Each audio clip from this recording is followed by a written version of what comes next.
नमस्कार दोस्तों, आप सभी का स्वागत है डॉक्टर अमित अकेडमी के इस प्लेटफॉर्म पे। और मेरा नाम है प्रदीप और मेरे साथ अभिलाष सर। और हमारी जो सीरीज चल रही है मैड जीपीएससी, उसमें आप सभी का वो काफ़ी पॉजिटिव रिस्पॉन्स है। और जो आपकी आंसर कॉपी है वो चेक होकर आपको टेलीग्राम ग्रुप पर मिल भी रही हैं, और आपके डाउट्स हैं वो भी वहीं पर रिजोल्व हो रहे हैं। टेलीग्राम का जो लिंक है वो डिस्क्रिप्शन में है। आज का डिस्कशन स्टार्ट करते हैं। आज हमने सुबह 3 क्वेश्चन आपको दिए थे और काफ़ी सारे बच्चों ने लिख भी दिए हैं, तो उनको हम डिस्कस करेंगे और एक क्वेश्चन को हम लाइव चेक करके देखेंगे। पहला क्वेश्चन ये कहना चाह रहा है कि जो मोरियंस हैं उन्होंने सिर्फ टेरिटरी कॉन्कर नहीं करी थी, बल्कि जो अपना एडमिनिस्ट्रेशन है वो भी वहां ट्रांसफर किया था। इस स्टेटमेंट को ध्यान में रखते हुए हमें मोरियंस का एडमिनिस्ट्रेटिव जो स्ट्रक्चर है वो बताना है और प्लस गुजरात का रेफरेंस देना है। क्वेश्चन की डिमांड अगर आपने समझ ली, आपका आधा क्वेश्चन तो वही खत्म हो गया। क्योंकि बिना डिमांड के अगर आपने लिखना स्टार्ट कर दिया और आपने कुछ इररिलेवेंट चीज लिखनी स्टार्ट कर दी तो एग्जामिनर उसको काट देगा। तो जितना हो सके एग्जैक्ट डिमांड के अनुसार लिखें। तो सर, पहला क्वेश्चन जो बच्चे ने लिखा है एक बार जरा चेक करते हैं। तो ये आंसर कॉपी है। तो इसमें अगर हम इंट्रोडक्शन को देखें तो इन्होंने लिखा है कि Mauryan empire established by Chandragupta Maurya under the guidance of Vishnugupta had one of the extensive imperial administration. ठीक है, ये बात तो ठीक है। बट इसमें हम ऐड कर सकते हैं कि इसका जो एक्सटेंट है या जो इसका इम्पैक्ट है वो हमें गुजरात में भी फेल्ट होता है, और वो काफी जो सोर्सेज है उनसे हमें पता चलता है। या टाइम पीरियड भी डाल देते तो अच्छा था। हाँ, मौर्यन एम्पायर जो थ्री इतने टाइम ट्वेंटी पीरियड वन से, से लेके 185। हाँ, या फिर ऐसा भी लिख सकते हैं कि जो मौर्यन एम्पायर है उसने जो फ्रेगमेंटेड इंडियन पॉलिटी थी उसको एक कंसोलिडेशन किया, एंड साथ ही साथ उसके अलावा जो एडमिनिस्ट्रेशन है उसको ना सिर्फ जो नॉर्थ इंडिया बल्कि जो आपका साउथ इंडिया है या जो वेस्टर्न इंडिया है वहाँ पे भी एक्सपेंड करने को ठीक है। किया था। ठीक है सर, अब बॉडी में देखिए इसने क्या डिमांड एड्रेस करी है। बॉडी में देख लेते हैं। बॉडी में मेनली आपको जो हेडिंग है डील करना था वो एडमिनिस्ट्रेटिव स्ट्रक्चर से डील करना था मौर्यन एम्पायर के टाइम पे। हम्म। ठीक है, एंड उसके जो गुजरात से रिलेटेड स्पेसिफिक एग्जांपल्स कौन कौन से थे वो सारी चीजें आपको बता हम्म। दी। तो हेडिंग तो सिर्फ मेन दो ही बनेगी, एक तो एडमिनिस्ट्रेटिव स्ट्रक्चर और जो गुजरात का पर्सपेक्टिव है, जो ठीक है। एविडेंसेस वहां से कलेक्ट हुए वो सारी चीजें। हम्म। तो पॉलिटिकल स्ट्रक्चर है, तो इसमें जैसे इन्होंने लिखा है कि सेंट्रलाइज्ड मोनार्की थी, हम्म। काउंसिल ऑफ ऑफिशियल्स थे, प्रोविंशियल लेवल पे इन्होंने लिखा है जैसे गवर्नर्स थे, कुमार्स थे, ठीक है, एंड रेवेन्यू है, समर्तास थे, लैंड रेवेन्यू टैक्स, ठीक है, ये सब लोअर ऑर्डर रेलेवेंट में। सारे पॉइंट। हाँ, सारे पॉइंट रेलेवेंट है। मिलिट्री है, एंड जो बोर्ड्स बनाए गए थे आपने हम्म। पढ़ा होगा। गुजरात है, एंड हाँ, और इन्होंने ये जो है एक जो मौर्यन पीरियड है उसके अंदर जो एडमिनिस्ट्रेशन था वो कैसे एक दूसरे के साथ इंटरेक्ट करता था उसका भी एक फ्लो चार्ट इन्होंने बनाया, तो वो भी आपका ठीक है। ठीक है, यहाँ मैप बना सकते थे क्या भारत का? मैप बना सकते थे जिसके अंदर हम दिखा सकते थे कि जो मौर्यन एम्पायर है उसकी चार जो कैपिटल्स थी वो कौन कौन सी कैपिटल्स थी, जिसके थ्रू उन्होंने अपना एडमिनिस्ट्रेशन ना सिर्फ नॉर्थ इंडिया तक ही लिमिटेड रखा था बट जो साउथ इंडिया वहां तक भी एक्सटेंड हम्म। किया। सुवर्णगिरी, तौसाली, उज्जैन और उज्जैन, तक्षशिला, तक्षशिला। ये चार अगर आप मैप में दिखाओ तो बहुत बढ़िया जाएगा। फिर इसने प्रोविंस और डिस्ट्रिक्ट एडमिनिस्ट्रेशन लिखा है, उसमें आप वो पॉइंट डाल सकते हो। और सर आगे क्या लिखा है बच्चे ने? आगे लिखा है कि गुजरात, इसने नेक्स्ट हेडिंग है शायद, imperial authority in distant provinces. ठीक है, हम्म। तो इन्होंने, ठीक है, इसको एक बॉक्स में आपको कवर करना है। Then Gujarat provides evidences that Mauryan authority extended beyond military conquest into communication administration. ठीक है, तो इन्होंने कुछ एग्जांपल्स लिखे हैं जैसे गिरनार अशोकन एडिक्ट है। तो एडिक्ट्स हैं या फिर जो भी आपके ऑर्डर्स हैं, इंपीरियल ऑर्डर्स है, कम्युनिकेशन ऑर्डर्स है, वो आप लिख सकते हो यहाँ पे। हम्म। टैक्सेशन से रिलेटेड कुछ आपके पॉलिसीज थी वो आप लिख सकते हो। पुष्य गुप्ता है, उन्होंने, जैसे इन्होंने लिखा है कि represents provincial presence under Chandragupta. ठीक है, सुदर्शन लेक को उन्होंने जो है कुछ उसके अंदर कंस्ट्रक्शन किया था, वो भी आप लिख सकते हो, इरिगेशन वगैरह। सूबा under Ashoka continued administrative involvement. थोड़ा सा आई थिंक क्लियर हाँ, लिखते तो बेहतर बनता। ठीक है। ठीक है, तो बाकी तो ठीक है, बॉडी के पॉइंट्स जो है आपने सब कुछ सही है। कंक्लूजन से कैसा है? कंक्लूजन और देख लेते हैं एक बारी। From Pataliputra to Girnar officials inscriptions mention of Saurashtra in Kautilya's Arthashastra and public works reveal an early experiment of integrating vast subcontinent through a common imperial framework। ठीक है, इन्होंने बताया कि जो वास्ट कंटिनेंट था हमारा, जो उसको एक कॉमन इंपीरियल फ्रेमवर्क के अंदर बेसिकली बांधने की कोशिश करी है मौर्यन एम्पायर ने। तो ठीक है, ये आपका जो कंक्लूजन है वो रेलिवेंट।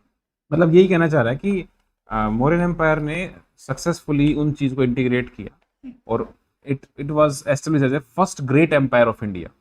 इसने पॉलिटिकल फ्रेगमेंटेशन को कंसोलिडेट किया और हर जगह अपने एक एफिशिएंट ब्यूरोक्रेटिक एडमिनिस्ट्रेशन चलाया। हाँ, इसी से कंक्लूड करेंगे। इसी से कर सकते हैं, या फिर ये तो हमने जैसे इंट्रोडक्शन का पार्ट में बताया था कि जो फ्रेगमेंटेड पॉलिटी थी उसको हमने एक यूनिफाई किया एंड उसका इम्पैक्ट हमें all over the country administration के रूप में देखने को मिलता है।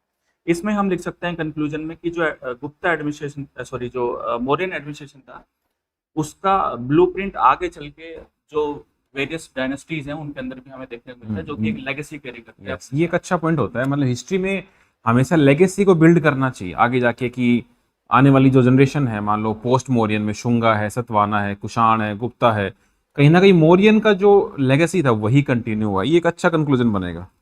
नेक्स्ट क्वेश्चन देखते हैं। नेक्स्ट क्वेश्चन पूछना चाह रहा है कि 3 सेंचुरी बीत जाने के बाद भी मौर्याज के जो इंडिया की प्रोस्पेरिटी है वो रिकॉर्ड हुई है शिप्स में रेदर देन रॉयल एडिक्ट्स। तो ये जानना चाह रहा है आपसे कि मतलब मौर्यन जाने के बावजूद जो ट्रेड है वो नहीं रुका, डायनेस्टीज तो टूटने लगी, बनने लगी, लेकिन जो पोर्ट है, गिल्ड है और जो कॉइनेज है, 3 चीज ये रखी क्वेश्चन में। इसके अराउंड आपको समझाना है कि कैसे उस चीज को प्रूव करेंगे कि पॉलिटिकली डिग्रेड हो गए थे बट इकोनॉमिकली डिग्रेड नहीं हुए थे। और स्पेशल रेफरेंस यहाँ पे दिया हुआ आपका शिप्स मैनिफेस्ट।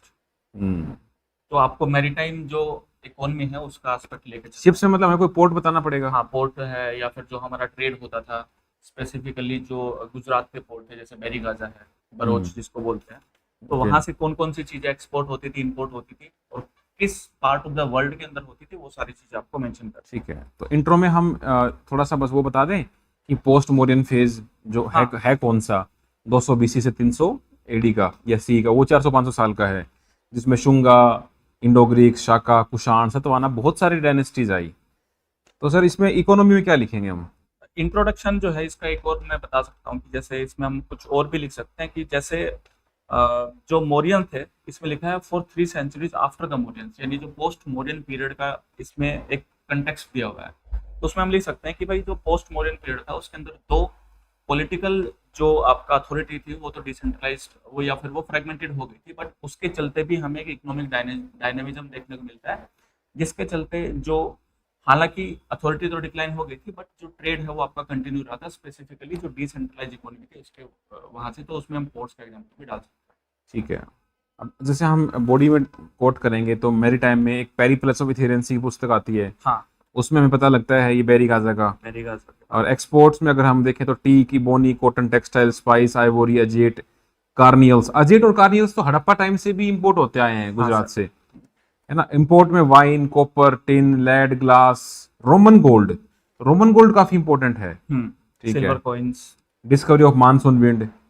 कॉइन में अगर आप देखोगे तो नाहपन्ना के कॉइन्स हैं। हाँ, कॉइन्स के बारे में भी आपको लिखना है क्योंकि स्पेशल मेंशन है इधर जो क्वेश्चन आपका वहां पे। ठीक है, नाहपन्ना के लिख देंगे। इसके बाद कुषाण के दिनार लिख सकते हो। जीवदमन है, जीवदमन लिख सकते हो। सातवाना की कॉइन है क्योंकि सातवाना भी आपके पोस्ट सातवाना में हालांकि गोल्ड नहीं आए लेकिन फिर भी उनके सिक्के बहुत अच्छे थे, उनके ऊपर पोर्ट्रेट भी थे राजाओं के। Lead coins, lead coins. अब गिल्ड सोसाइटी में हम देखें तो श्रेणीज।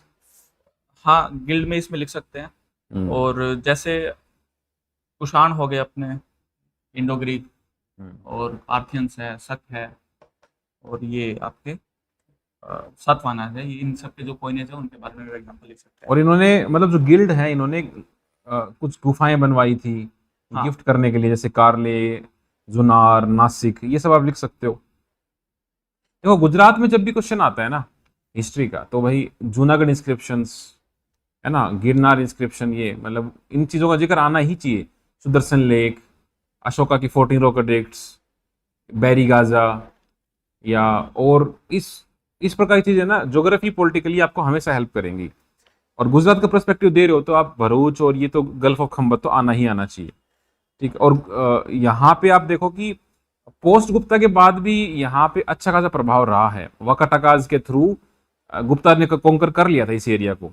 ठीक है, तो कंक्लूड कैसे करेंगे इसको?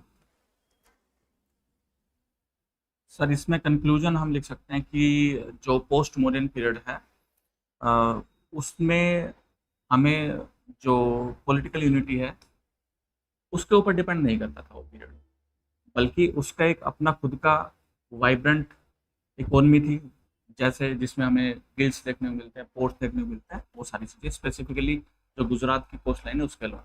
ओके ओके, मतलब Gupta may not be as centralise as Mauryans but it was as prosperous as Mauryans, ये बोल सकते हैं? गुप्ता नहीं लिप बोलेंगे इसमें, जो पोस्ट मॉडर्न हाँ, पीरियड। मतलब पोस्ट मॉडर्न में हम बाद में जितने भी ये जो ट्रांजिशन फेज में है, सतवाहना ले लो, कुषाण ले लो, तो इनके टाइम पर प्रोस्पेरिटी अच्छी खासी आई गई थी। ये कह सकते हैं कि इकोनॉमी जो थी वो डेवलप हो या रही थी। प्रोस्पेरिटी जो है वो डिपेंड नहीं करती थी पॉलिटिकल हम्म, यूनिटी के ऊपर, जबकि वो डिपेंड करती थी आपके जो गिल्ड्स थे उस टाइम पे, जो डिसेंट्रलाइज इकोनॉमी थी उसके ऊपर, ओके, पोर्ट्स हैं, गुजरात की कोस्ट लाइन है उसके ऊपर। ठीक है। थर्ड क्वेश्चन आपसे कहना चाह रहा है कि जब गुप्ता जब कोई लैंड गिफ्ट कर देते थे तो वो सिर्फ एक विलेज गिफ्ट नहीं कर रहे हैं, बल्कि एक स्टेट का एक पार्ट गिफ्ट कर दे रहे हैं। बहुत गहरी बात कही इसने। और इस स्टेटमेंट की बात पर आपको कह रहा है कि analyse the administrative, social and religious development of Gupta and post Gupta and illustrate your answer with evidence drawn from the Gujarat. तो सर इसमें ये किस प्रकार के डोनेशन की बात कर रहे हैं? सर ये जो पहले जैसे अग्रार है, ब्रह्मदेव है, वो जो लैंड ग्रांट्स दी जाती थी, क्वेश्चन कह रहा है कि वो जो लैंड ग्रांट है या फिर जो विलेज ग्रांट है, जो गिफ्ट दिए जाते थे, वो सिर्फ एक गिफ्ट नहीं होता था, बल्कि एक स्टेट भी आपने छोटा सा, विलेज क्या है, विलेज स्टेट का पार्ट है, तो स्टेट को ही आपने गिफ्ट कर दिया। मतलब यानी पूरा का आगे पूरा उसका administration, military, management, justice, law and order, वो सारी चीजें भी आपने उस विलेज के साथ गिफ्ट कर दी। ओके तो ये इंडिकेशन एक डिसेंट्रलाइज्ड जो पॉलिटी है उसके रेफरेंस में। ओके। तो हम इसमें इंट्रोडक्शन में गुप्ता अगर आ गया है तो गुप्ता आते ही आप गोल्डन पीरियड से स्टार्ट कर सकते हो, या जो टाइम पीरियड है 320 से लेके 550 का, वहां से आप स्टार्ट कर सकते हो। तो सर एडमिनिस्ट्रेशन में कुछ बताओ इनके बारे में, गुप्ता एडमिनिस्ट्रेशन में क्या क्या है? सर एडमिनिस्ट्रेशन में हम लिख सकते हैं कि जो भी आपके टाइटल्स थे, जो गुप्ता रूलर्स अज्यूम क्या करते थे, अपने आप को दिया करते थे। इसके अलावा जो पूरा एडमिनिस्ट्रेशन था जिसके अंदर भुक्ति था सेंट्रल लेवल के ऊपर, फिर उसके नीचे एम्पायर था, उसके नीचे भुक्ति थी, प्रोविंसेस जिसको हम बोलते थे, उसके नीचे फिर आपके जो भी विषय, हाँ विषय है, फिर उसके नीचे जो ग्राम्स थे, ये सब हम लिख सकते हैं इसके अंदर कि जो गुप्ता एडमिनिस्ट्रेशन था वो डिसेंट्रलाइज था, जिसके अंदर हमें विलेज लेवल के ऊपर, ब्लॉक लेवल के ऊपर, जो आपका सिटी लेवल है, नगर श्रेष्ठी है, उस लेवल के ऊपर, एंड जो प्रोविंशियल लेवल है वहाँ पे भी जो ऑफिशियल है या फिर एक प्रॉपर एडमिनिस्ट्रेटिव स्ट्रक्चर देखने को मिलता है। ओके। अब लैंड ग्रांट में अगर हम बात करते हैं तो भाई अग्रदेहा, ब्रह्मदेहा, ये सब दिया, तो यहीं से फ्यूडलिज्म की स्टार्ट हो जाती है। और अगर सोसाइटी में देखो, गुप्ता टाइम को हम भले गोल्डन पीरियड बोलते हैं, लेकिन वर्ना सिस्टम बहुत रिजिड होता जा रहा था। और जब फाहियान उस टाइम पे आया था तो उसने भी कहा था कि मैंने यहाँ पे आउटकास्ट को देखा है, जिनको चंडेल्स बोलते थे, चंडेलाज। तो चंडेलाज की बात वो करते हैं। वुमेन के बारे में आप लिख सकते हो, एरन इंस्क्रिप्शन में पहले सती का रिटर्न एविडेंस वहां से मिलता है। तो गुप्ता का क्वेश्चन जब भी आएगा ना, तो आपको दोनों तरफ ये तैयार करना पड़ेगा। गुप्ता गोल्डन एज है, यस, मेरे पास 7 पॉइंट होने चाहिए। गुप्ता गोल्डन एज नहीं है, 7 पॉइंट होने चाहिए। और बैलेंस यही होता है कि हाँ गोल्डन एज तो था, डेवलपमेंट काफी हुई, but there was certain challenges. तो यहाँ पे हम 1-2 टेम्पल डाल सकते हैं, दशावतारा। क्वेश्चन की भी डिमांड ये है कि एडमिनिस्ट्रेटिव आपने जो भी चेंजेस है, डेवलपमेंट्स है, वो भी बताने हैं, सोशल एंड रिलीजियस डेवलपमेंट्स भी बताने हैं। तो रिलीज में देवगढ़ का टेम्पल हो गया। हाँ, तो सोसाइटी के अंदर जो भी चेंजेस आपने अभी बताए, जैसे वुमेन से रिलेटेड है या फिर चंडला से रिलेटेड है, वो विष्णु के सारी 10 अवतार स्टार्ट हो गए थे इस टाइम पे। हाँ, पुराणों को लिखना स्टार्ट कर दिया था। ठीक है। और कुछ राजा के नाम भी लिख सकते हो, गुप्ता है तो आप आराम से चंद्रगुप्त सेकंड, चंद्रगुप्त 1, समुद्रगुप्त, स्कंदगुप्त, कुमारगुप्त, ये यूज कर सकते हो आराम से। ठीक है। स्कंदगुप्त की जूनागढ़ इंस्क्रिप्शन, वल्लभी के मैत्रक्स, इनका भी यूज कर सकते हो। ठीक है। तो सर कंक्लूड कैसे करेंगे इसको? इसके अंदर हम यही लिखेंगे कि जो गुप्ता पीरियड था उसके अंदर हमें डाइवर्स रिलीजियस, सोशल एंड जो पॉलिटिकल डेवलपमेंट है वो देखने को मिलता है, जिसका एक प्रोफाउंड इम्पैक्ट रहा है लेटर ऑन जो पीरियड्स आने वाले हैं उसके अंदर। मतलब कहना वही लेगेसी और वो सब ना, सब दिख सकते हैं इसके अंदर। सो कंक्लूड करने के लिए गुप्ता टाइम में यही लिख सकते हो that Gupta time was is known as the golden period, but it was not free from its limitations. And it paved the way for the future generations. तो इस प्रकार से आपको पूरा करना पड़ेगा। तो ये वो क्वेश्चंस हैं जो आपको थोड़े से प्री प्लान करके चलने पड़ेंगे। गुप्ता, मौर्यन, इसके ऊपर आपको कीवर्ड होने चाहिए, because the name of institution, the name of officers is very very required. So this was the discussion for today, और कल का सेम शेड्यूल रहेगा। तो right, revise and again right, so ऐसे ही स्कोर इंप्रूव होगा। कोई भी सजेशन है तो कमेंट सेक्शन जरूर डालें। जय हिंद।